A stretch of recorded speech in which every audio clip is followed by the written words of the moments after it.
નમસ્કાર મિત્રો, સ્વાગત છે તમારું અમારી યુટ્યુબ ચેનલ છોડ સાહિત્ય અને શિક્ષણમાં. હું છું પ્રાધ્યાપક આર.કે. વાળા અને આપના માટે લાવ્યો છું એક સુંદર વિડીયો. મિત્રો, અત્યારે ઉનાળાની ઋતુ ચાલી રહી છે અને છેલ્લા 10 વર્ષથી દુનિયામાં આ ઋતુમાં ગરમીનું પ્રમાણ ખૂબ જ વધી ગયું છે. ત્યારે આ ઋતુમાં આપણે ગરમીથી કેવી રીતે બચી શકાય અથવા ગરમીનો સામનો કઈ રીતે કરી શકાય તેના માટે આ વિડીયો બનાવવામાં આવ્યો છે. મિત્રો, ગરમીની ઋતુમાં ગરમીની અસર વૃદ્ધો અને બાળકોને વધારે પ્રમાણમાં થતી હોય છે. જો આ લોકોની કાળજી રાખવામાં ન આવે તો તેવા લોકો બીમારીનો ભોગ બને છે અને તેમને ઝડપથી લૂ લાગવાનો ભય રહે છે. ઉનાળાની ઋતુમાં લૂ ન લાગે તે માટે તમે જોઈ રહ્યા છો ચિત્રમાં તે સુઝાવ આપ્યા છે, તેને અનુસરવાનો આગ્રહ રાખવો.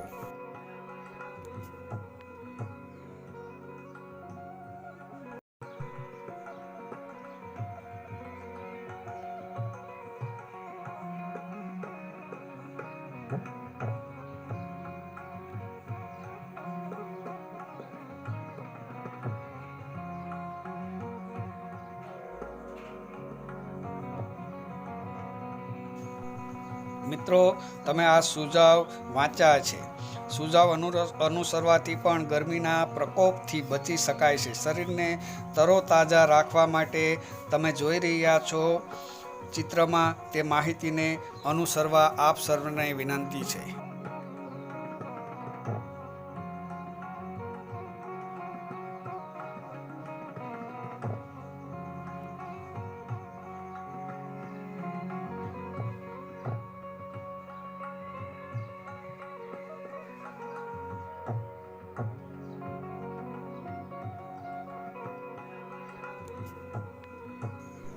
મિત્રો, તમે જે માહિતી જોઈ વાંચી તે ખૂબ જ મનોમંથનના અંતે બનાવવામાં આવેલી છે. જો આ માહિતી છે તેનો ઉનાળા અને ગરમીની ઋતુમાં જો તેને અનુસરવામાં આવે તો ગરમી છે તે લાગતી નથી અને શરીર છે એ હંમેશા તરોતાજા લાગે છે. મિત્રો, આટલા બધી બાબતો કર્યા પછી પણ જો લૂ લાગે છે તો આવા સમયે 32થી 72 કલાક સુધી ચિત્રમાં આપેલા શ્લોકનું ગાન કરવાથી લૂ દૂર થાય છે.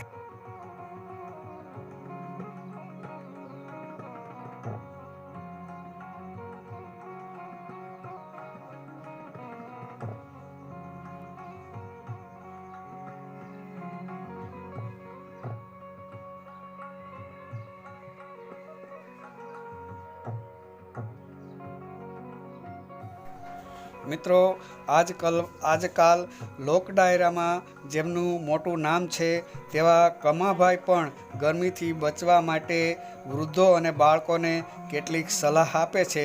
તો જોઈએ કમાભાઈનો એક વિડીયો.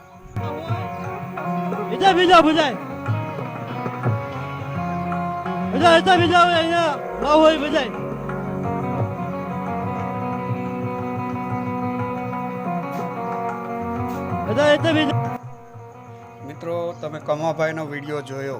કમાભાઈએ જે સલાહ આપી તે પ્રમાણે કરવાથી પણ આપણે ગરમીથી બચી શકીએ છીએ.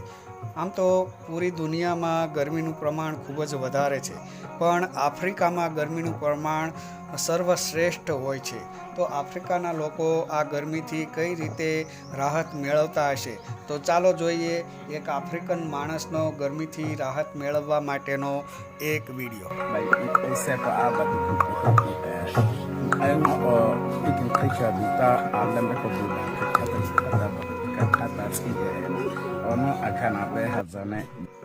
તો જોયો આપણે એક આફ્રિકન ભાઈનો ગરમીથી બચવા માટેનો વિડીયો.